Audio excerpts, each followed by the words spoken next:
Bapak, Ibu, dan saudara-saudariku terkasih,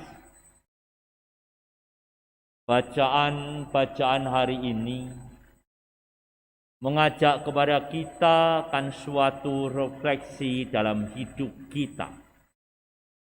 Apa yang dialami oleh Yeremia, apa yang dialami Tuhan Yesus. Yang dialami Yeremia berkaitan dengan apa yang dilakukan Yeremia. Yeremia terus mengajak orang-orang Yahudi, orang-orang yang menyatakan percaya kepada Allah, yang harusnya hidupnya mengikuti apa yang dikehendaki Allah, melaksanakan apa yang dikehendaki Allah. Tapi kenyataannya, orang yang telah menyatakan diri percaya pada Allah itu tidak melakukan kehendak Allah. Maka Yeremia menegur. Yeremia mengajak mereka untuk bertobat. Yeremia mengajak orang untuk melakukan kebaikan-kebaikan sebagaimana dikehendaki Allah. Namun ternyata Yeremia mengalami bahwa ada banyak bisikan orang. Dikatakan kegentaran datang dari segala jurusan.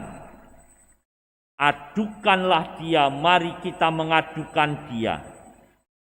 Katakan, semua sahabat karibku mengintai apakah aku tersandung jatuh.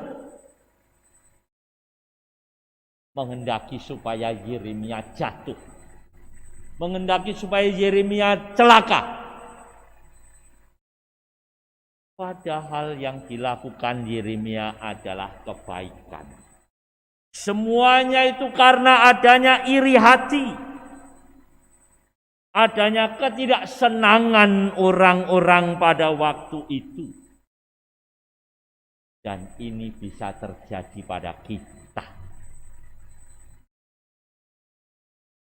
Apa yang kita lakukan, kita berusaha baik. Tapi orang ada saja yang tidak suka dengan kita. Seperti yang dialami Yeremia.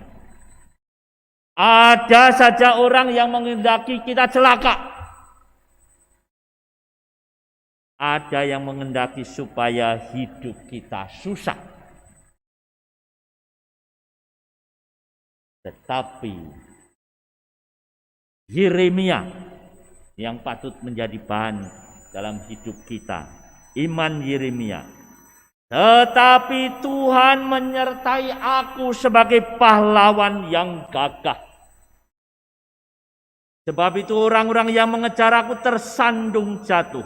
Dan mereka tidak dapat berbuat apa-apa. Yeremia punya iman yang begitu tangguh.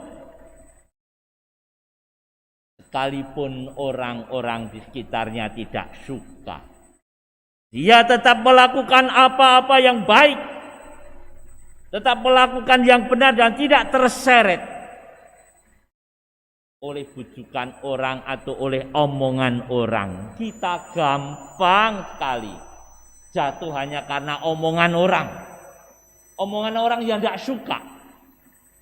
Namanya orang tidak suka itu kan banyak toh. Kita berdiri diam aja kalau tidak suka, ada orang tidak suka ya tetap tidak suka. Kita diam aja. Bentuk kita ada orang yang nggak suka karena bentuk kita ya toh. Ada yang tidak suka karena potongan rambut kita. Ada yang tidak suka karena kulit kita. Kalau saya gampang, kulitnya hitam, jelek, cakep kagak, ya terserah. Kayak gini jelek-jelek tapi diciptakan Tuhan toh. Itu orang pede. Orang pede. Jelek enggak apa-apa tapi diciptakan Tuhan. Kamu kelihatan bagus, cakep, karena ada aku. Coba kalau nggak ada aku, nggak akan dibilang cakep. Jadi nggak usah apa istilahnya merasa yang ada orang dibilang bulat karena ada yang langsing, ada yang kurus. Ada dibilang hitam, iya karena ada yang putih. Coba kalau nggak ada, nggak dibilang. Hanya dibilang gitu aja sakit hati. Sampai rumah terus bercermin, apa bener ya? Apa bener ya? Ini dan itu. Terus nanti bales. Hanya cari, hanya karena ada orang tidak suka. Orang tidak suka itu pasti banyak. Kalau dipikirkan, dirasa-rasa, goblok itu namanya. Iya toh? Awang hanya ada orang ngomong kok dipikir-pikir, dirasa-rasa. Begitu ada orang memuji, kamu sekarang langsing ya. Bener ya, saya udah langsing ya. Kan kayak gitu. Saudara-saudariku, namanya orang nggak seneng itu selalu ada. Ada saja.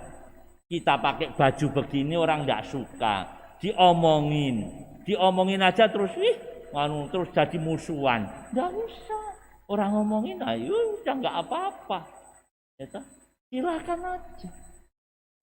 Tapi kalau kita punya iman, tapi Tuhan menyertai aku, nggak akan gampang jatuh. Karena merasa Tuhan menyertai aku dalam segala kesulitan kita, dalam segala derita kita. Kalau Tuhan sudah menyertai, susahnya kalau orang tidak punya iman, tidak merasa Tuhan menyertai. Begitu dibilang jelek sedikit aja, iya kenapa Tuhan menciptakan saya hidungnya pesek? Hanya kan hidungmu kok pesek banget? Wajahmu kok banyak jerawat? Hanya diomong itu ngacanya 2 hari 2 malam. Terus pikirnya, kok Tuhan ciptakan saya seperti ini? Merasa ditinggalkan Tuhan? No, saudara-saudara. Sesulit apapun hidup kita ini, semenderita apapun hidup kita ini, kalau hidup kita itu merasa disertai oleh Tuhan, kita tetap akan ada sukacitanya. Amin. Kalau kita mau kayak apapun, kalau kita merasa Tuhan adalah pahlawan hidupku, saya disertai oleh Tuhan, aman saudara.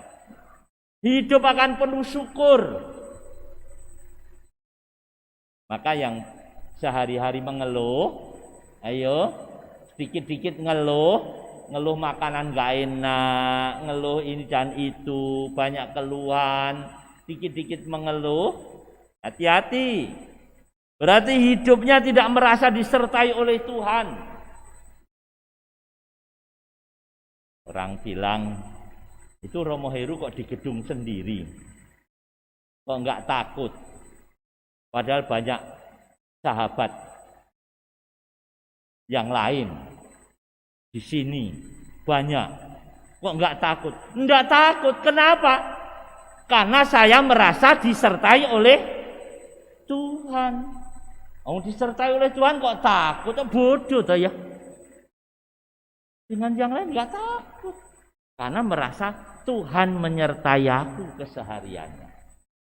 Kalau dalam kehidupan kita terus merasa disertai oleh Tuhan, pekerjaan kita yang sulit, kita mau melakukan pekerjaan-pekerjaan sulit, kita mau melakukan usaha-usaha yang sulit. Kalau hidup kita itu merasa disertai oleh Tuhan, akan berhasil. Tapi kalau kita melakukan pekerjaan nggak begitu sulit aja sudah, saya merasa ditinggalkan Tuhan, saya merasa enggak ada semangat dalam hidup, malah gagal hidup kita. Tuhan Yesus dalam bacaan ini, maka Tuhan Yesus, pekerjaan-pekerjaan yang dilakukan Tuhan Yesus pekerjaan baik, menyembuhkan orang sakit, menghidupkan orang mati, dan memberi makan pada orang lapar. Mengapa mereka mau melempari Tuhan Yesus dengan batu? Hanya karena iri hati. Maka nggak usah pikirkan orang-orang yang iri hati. Nggak usah dipikirkan. Kalau kita semakin memikirkan adanya orang iri hati, kita pikir-pikir, terus ini akhirnya kita nggak bisa makan, malah kemudian pusing, terus sakit perut, udah gitu terus kemudian nggak bisa tidur dan sebagainya. Ya, yang salah siapa? Nah, salahnya wong cuman digitukan aja sudah kepikiran banyak. No. Mari saudara-saudariku. Pengalaman Yeremia, pengalaman Tuhan Yesus, kita jadikan kekuatan dalam hidup kita. Dengan iman bahwa Tuhan menyertai kita. Kalau Tuhan Yesus, bahwa Tuhan bersatu dengan Tuhan Yesus. Kalau kita dengan komuni kudus kita bersatu dengan Tuhan Yesus, maka kekuatan itu akan ada dalam hidup kita. Karena kita setiap kali Ekaristi, kita bersatu, maka selalu diunjukkan tubuh Kristus. Tuhan Yesus mau bersatu dengan hidup kita, menjadi suatu kekuatan baru dalam hidup kita. Maka tidak ada yang bisa mengalahkan. Kuasa kegelapan tidak akan mengalahkan kita.